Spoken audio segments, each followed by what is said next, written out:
C'est moi que tu veux? Alors viens me chercher!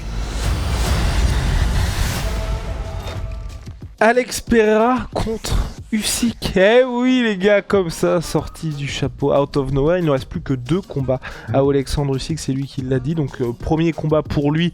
Là on reste dans le purement sportif avec le vainqueur de Daniel Dubois contre... Oh là là, qu'est-ce que je suis en train de faire là les gars? Parker? Ouais, c'est... J'allais dire Parker Dubois. Ah, qu'est-ce que je suis en train de faire les gars? Bref, en tout cas... Je crois que c'est Parker Dubois. Je crois que c'est Parker Dubois, et bah parfait, allez, en tout cas on touche du bois pour que ce soit ça. Et pour son dernier combat, il aimerait bien un combat contre Alex Pereira, ce qui, moi, me fait vraiment plaisir pour Pereira, qui montre qu'aujourd'hui, il commence à traverser les frontières du MMA et à devenir de plus en plus mainstream, mais, et c'est pas un petit mais, où en sera Alex Pereira dans quelques mois, parce qu'il y a un UFC 313 entre temps. C'est parti, générique. Soit. Avec Winamax, ton premier dépôt est doublé jusqu'à 100€ en pari gratuit. Dépôt 100€, 100€ en pari gratuit, plus 10€ avec le code la sueur 10, 210€ pour parier. Attention, les jeux d'argent sont interdits aux mineurs. Jouer n'est pas une alternative au travail et ne permet pas de s'enrichir, donc jouez de manière responsable. Bon bah, Usyk, moi ce qui me rassure c'est ça, c'est toujours Déjà je suis content qu'il fixe les 2 combats avant la retraite, j'espère qu'il s'y tiendra parce qu'on sait que la plupart des grands boxeurs, hein, quand on voit les sommes qu'ils prennent, là il y a eu son salaire à l'année, c'est absolument incroyable, encore plus depuis qu'il y a l'Arabie Saoudite. Mais quand il y a des grands noms, c'est toujours faire le combat de trop et généralement ensuite ça termine mal. Le mec est invaincu, il a tout écrit, j'espère qu'il partira invaincu. Il lui reste 2 combats, il a annoncé en gros c'est 1 et puis le dernier ce sera pour prendre le Chekos. Bon bah effectivement contre Alex Pereira, moi ça ne me dérangerait pas et je serais content pour les deux, tu vois, parce qu'Alex 38 piges aussi, il mérite son gros chèque aussi.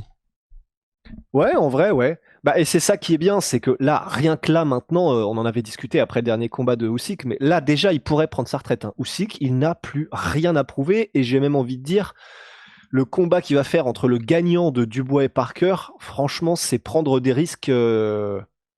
C'est pas pour pas grand-chose, parce que respect, parce que c'est un compétiteur, et parce qu'il le fait pour marquer encore plus son époque, mais il va prendre des risques, alors que là, il pourrait partir maintenant, et personne, 0 personne sur Terre, normalement, rationnelle, ne pourrait lui dire bah ouais, mais t'as pas pris Dubois. Ouais, mais t'as pas pris Parker. Bah c'est ça, surtout qu'il l'a déjà battu de façon Dubois, donc bon. Ouais, après c'est juste que c'était un peu bizarre, tu sais, avec les boîtiers, les coups dans les parties et tout comme ça. Bah, pour moi c'était, enfin, pour moi quand on voit les gens qui font ça, je trouve, avec Usyk, au regard de son historique, le mec c'est pas du tout une crapule, tu vois. Donc s'il dit que c'était un coup dans les parties, c'est un coup dans les parties et puis basta. Non, et puis j'ai envie de dire, je ne sais pas, mais c'est pas comme si on pouvait taxer Usyk d'avoir peur de Dubois. Il a pris 2 fois Joshua, il a pris 2 fois Tyson Fury. Je vois pas un monde où on peut dire non, t'es parti à la retraite sans prendre ta revanche contre Daniel Dubois, qui était le vrai dragon dans la forêt, et on sait que c'est parce que tu flippais. C'est impossible. Personne ne peut dire ça, personne de bonne foi en tout cas.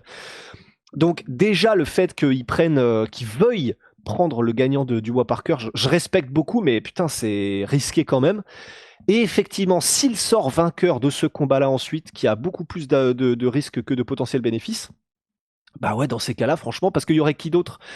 Parce que en vrai, à part Alex Pereira, parce qu'Alex Pereira, c'est vrai que déjà c'est la même catégorie de poids, à peu près, hein, vraiment. En plus, je pense que c'est tous les deux des mecs qui combattent à des poids dans la vie de tous les jours, ils ont à peu près le même poids, je pense, aux alentours de 105-106 kilos. Et tu peux pas faire plus décoré dans les autres sports de combat que Pereira. Enfin, je veux dire, double champion du Glory, double champion UFC, et tu ne peux pas faire plus, c'est pas possible. En plus, il a une petite mystique, il a un lore et tout ça. Donc c'est vrai que, à part... en fait, c'est ça. À part Pereira ou peut-être Rico Verhoeven, mais ça aurait pas trop de sens. Enfin, Pereira, il y a vraiment ce côté effectivement UFC, double champion kickboxing. Verhoeven, ça aurait été stylé parce que c'est un poids lourd et t'as vraiment le côté, bah, il fait 120 kilos, il est très bon. Mais je pense que ça ferait paradoxalement moins vibrer les gens et les fans que Alex Pereira, juste du point de vue médiatisation. Parce que je pense que bah, tu fais un combat entre Alex Pereira et Verhoeven, je pense que Verhoeven met KO Pereira, enfin, ou en tout cas, il a plus de chance, hein, probabilité, parce qu'il fait genre 10-15 kilos de plus. Mais en termes de hype que tu peux créer, je pense que Pereira est mieux, effectivement. Oui, bah puis c'est surtout qu'aujourd'hui ils évoluent dans les mêmes sphères, c'est ça, c'est Rico, c'est quand même assez confidentiel. C'est Et niche, ouais. le seul problème avec ça, malheureusement, hein, c'est Alex Pereira, on peut aussi être là-dedans s'il arrive à battre Ankalaev, mais vous le verrez dans notre preview d'ici quelques semaines où ça s'annonce quand même très très compliqué. Mais c'est vrai qu'Alex Pereira, une fois qu'il aura passé Ankalaev, il n'y a plus personne pour lui chez Light Heavyweight, mais vraiment plus personne. Hein. C'est soit il monte chez les lourds à l'UFC, soit il monte chez les lourds ailleurs. Et l'autre problème aussi, et c'est là où malheureusement je pense qu'on verrait jamais ce combat, qui vraiment moi me ferait plaisir pour les deux, parce qu'ils méritent après tout ce qu'ils ont fait dans leur carrière, et comme tu l'as dit, ils auraient nettoyé tout le monde. Bah, faudrait que l'UFC soit d'accord. Et c'est vrai qu'historiquement, l'UFC, en tout cas depuis ce qui s'était passé pour Conor McGregor, ils sont un peu durs en affaires de ce côté-là.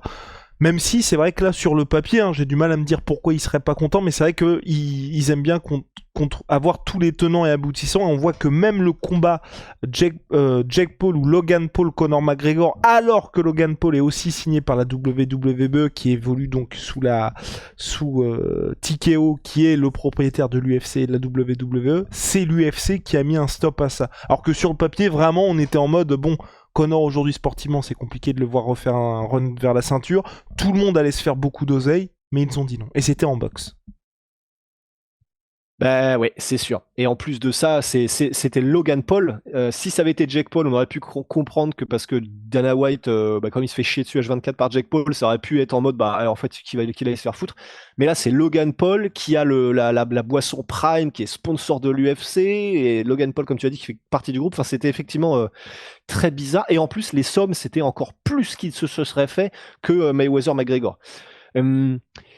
Bah, en fait, effectivement, ça dépend de comment est-ce que l'UFC verrait les choses. D'autant plus que faut voir, mais je pense que l'UFC aurait du mal à lâcher Pereira si Pereira continue de gagner, en fait. Oui. Donc je me dis, bah voilà, Pereira, s'il gagne contre Ankalaev, bah, ils vont forcément vouloir le mettre contre un poids lourd, donc soit Thomas Spinal, soit John Joe, enfin j'en sais rien, mais un poids lourd qui fera parler. Et je vois pas un monde où l'UFC laisserait aller Alex Pereira en boxe contre Usyk où il va se faire mettre KO, hein. Enfin oui. C'est quasiment certain. Alors qu'ils peuvent encore en extraire du jus. Je suis pas d'accord. Je suis d'accord avec toi, c'est vrai que j'avais oublié ce point-là aussi. Et encore plus quand tu sais que le mec est quand même à un âge assez avancé. Bon, une commotion, ça fait jamais plaisir. Et d'être dans ce truc-là, avec en plus Alex Pereira, où c'est vrai qu'il y a c'est aussi ce truc-là, à mon sens, qui joue, c'est le fait de perdre et de perdre en striking, même si c'est que de l'anglaise, mais d'être dans son domaine de prédilection, où aujourd'hui il est vu comme intouchable. Et c'est vrai que si t'as le gars qui continue de gagner, qui en 4K pour le combat qui serait le plus vu de la carrière d'Alex Pereira, il se fait déboîter, un peu compliqué pour l'UFC ensuite quand il revient de dire c'est la terreur, il revient pour montrer qui est qui. Ouais, je pense que ça va être cool. Et c'est pour ça aussi d'ailleurs que l'UFC, même après la retraite de Georges Saint-Pierre, parce qu'une fois que vous êtes retraité, je crois qu'il y a pendant 5 ans vous pouvez pas combattre, l'UFC avait refusé que Georges Saint-Pierre affronte, et c'était en combat d'exhibition en plus, Oscar De La Hoya, exactement. Alors que là, il n'avait en plus plus rien à extraire de Georges Saint-Pierre. Juste ce côté, le fait de se dire quand même pour l'UFC, ce qui est important, c'est de se dire que c'est une légende, l'un des plus grands de tous les temps. Donc c'est vrai que malheureusement, là aussi, ce serait...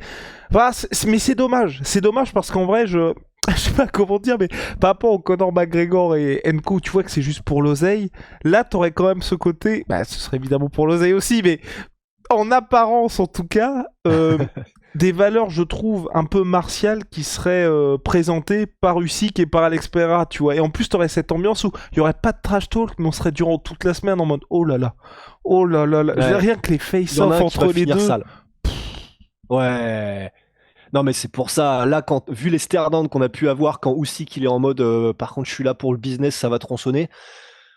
Ah ouais, là on aurait une Prochaska Pereira numéro 2, mais avec un mec qui, avec Usyk, est encore plus, il a encore plus d'aura, quoi, ou presque. Enfin oui, ou encore, bah, bref, c'est pas une compétition.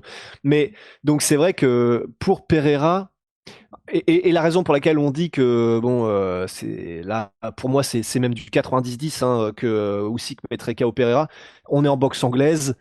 Même si c'est un double champion de kickboxing et qu'il met KO à peu près tout le monde en MMA, en plus. Mais Alex Pereira, s'il n'y a pas les kicks, c'est quand même pas le même jeu. Alex Pereira, il est très fort, hein, mais s'il n'y a pas les kicks, c'est quand même pas le même jeu. Et Et si on est sur de la pure anglaise avec des gants de 14 ou 16 onces, avec un style qui est extrêmement défensivement, c'est peut-être un des meilleurs défenseurs de l'histoire, en tout cas dans les catégories à partir de cruiserweight ou six, si ce n'est peut-être le meilleur, c'est dur. Aller chercher le crochet gauche, aller chercher un KO pour Pereira, là c'est vraiment, ce serait 95-5 même presque. À la rigueur, il y aurait eu un petit angle à la manière de ce qui s'était passé pour Conor contre Mayweather au moment où ils n'étaient pas dans les mêmes catégories de poids, où là on aurait pu se dire ouais, Usyk, c'est vrai qu'avant il était chez les cruiserweight, mais bon, maintenant que t'as fait le taf contre Joshua et Tyson Fury, c'est vrai que cet angle-là prend un peu cher également. Et puis surtout quoi, avec Usyk, c'est ça, maintenant il boxe, il est à 102 kilos, je crois. 102, 105 kilos. Je vais regarder. Mais je crois que c'était un truc 105, mais ouais. Donc, non, ça va être très compliqué pour Alex Pereira et ce serait un exploit retentissant. Mais en tout cas, voilà, pour les deux, c'est vrai qu'il mériterait. Je pense que les journalistes vont évidemment poser la question à Dana White. Ça, après avoir, parce que c'est vrai qu'Alex Pereira, c'est quand même il a quand même sauvé l'UFC l'année dernière. S'il fait le taf chez les light heavyweight, ce serait quand même une situation où le mec, jamais il y a eu de question de le gars commence à faire chier pour les salaires. Il sauve toujours l'UFC, il arrive à la fin de sa carrière. Peut-être que même Dana White, qui est quand même aussi en business avec l'Arabie Saoudite, s'ils peuvent trouver un terrain d'entente et dire bon bah écoute, t'as quand même mérité ça, qui sait. Ouais, d'autant plus que je vois bien Turquie être intéressé, tu vois. Un petit Riyadh Season, et ben on assaisonne tout le monde de plusieurs dizaines de millions, dont l'UFC bien sûr. Je vois mal comment Dana White pourrait ne pas être intéressé. Et on sait à quel point, quand il y a Turquie et Dana qui sont d'accord et que ça se tient par la main, ça fait du business.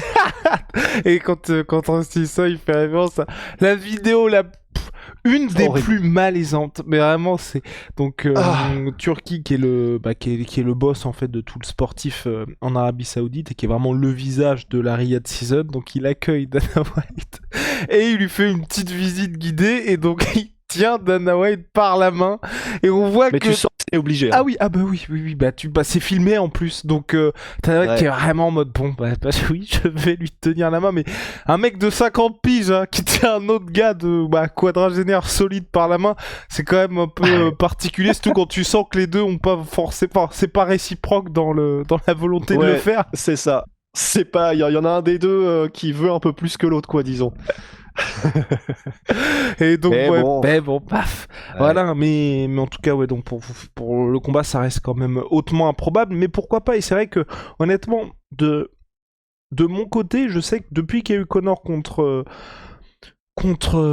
Floyd Mayweather, j'aurais bien aimé, tu vois, le voir par moment, que des gars puissent s'essayer à la boxe, et pas juste pour le côté financier, mais tu vois, un Max Holloway, un Dustin Poirier qui fasse un combat de boxe qui soit bien organisé, parce que, par exemple, Chris Cyborg, dans ses contrats, elle a le droit de faire des combats de boxe, mais c'est un peu, ou même José Aldo, tu vois, je trouvais que c'était très bien, mais c'était un peu obscur, tu vois, les combats de boxe qu'a fait José Aldo, mais de faire ça dans un bon cadre, face à un gars qui est calibre, ou même quand Francis a tenté, je trouve que c'est stylé, parce que ça donne une bonne image, et t'as pas ce côté, tu te travestis uniquement pour l'oseille, et Francis l'a montré, contre Anthony Joshua c'est pas bien passé, mais contre Tyson Fury oui, ça peut être intéressant de voir ça. Et vraiment, moi, tu vois, il y a pas mal de fois où je pense que l'UFC, ça aurait été plutôt pas mal, que ce soit même eux qui organisent tout, via leur plateforme sur l'UFC Fight Pass, comme ils le font avec je sais plus comment il s'appelle, le boxeur, il y a un boxeur là, qu'ils ont pris sous leur... L'Irlandais là. Ouais, complètement. Ouais, je sais plus comment il s'appelle, mais ouais. Et en gros, ils organisent leurs événements et tout, mais tu vois que l'UFC permet ça pour certains strikers. Et en vrai, tu vois, même une full card où t'as José Aldo, Dustin Poirier, Max Holloway, et tu mets Alex Pereira, même Adesanya, tu vois, des mecs où ils sont reconnus pour leur boxe, pour leur striking, face à des vrais boxeurs, vraiment, moi, ça m'intéresserait, tu vois. Ouais, grave, carrément. Donc, et on dit contre les champions du monde, mais des bons boxeurs qui ont dont on sait, parce que le problème c'est que si tu mets qui que ce soit, des Max Holloway, Dustin ou Adesanya contre des boxeurs qui sont dans le top 5 mondial, le top 10 mondial, ça va être une boucherie. Mais effectivement, des bons boxeurs pros qui ont un petit record, qui a peut-être une petite hype ou j'en sais rien, peut-être un bif sur les réseaux, je sais pas. Mais même hors bif, tu vois, mais typiquement, Alex Pereira contre Jake Paul. Ouais, je signe. Je signe aussi. Je pense que Pereira gagne. Ah bah oui, oui, même. Oui, voilà, oui, ok. Mais je dis pas ça en mode, mais ça pourrait potentiellement être. C'est juste que là, Là, pour moi, Alex Pereira, Jake Paul, on serait sur du peut-être 80-20 pour Alex Pereira. 85-15, un Ok. truc comme ça.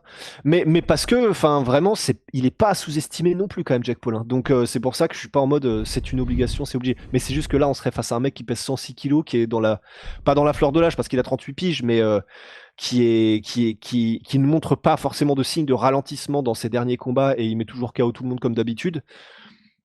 Là, c'est un autre délire quand même pour Jake Paul. Là, c'est un autre délire. D'autant plus qu'on voit Pereira se parer contre des très très gros boxeurs aussi en anglaise et tout. Donc, Un autre délire, les gars. Bref, on a terminé. On se retrouve très vite. Trust My Sweet Pea.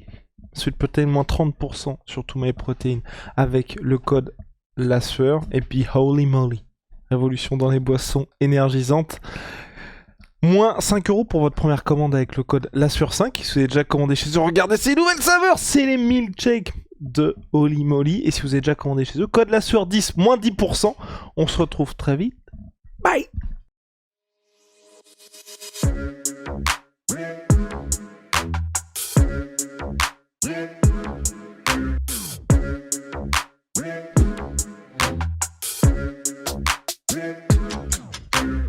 Arrête, qu'on va payer!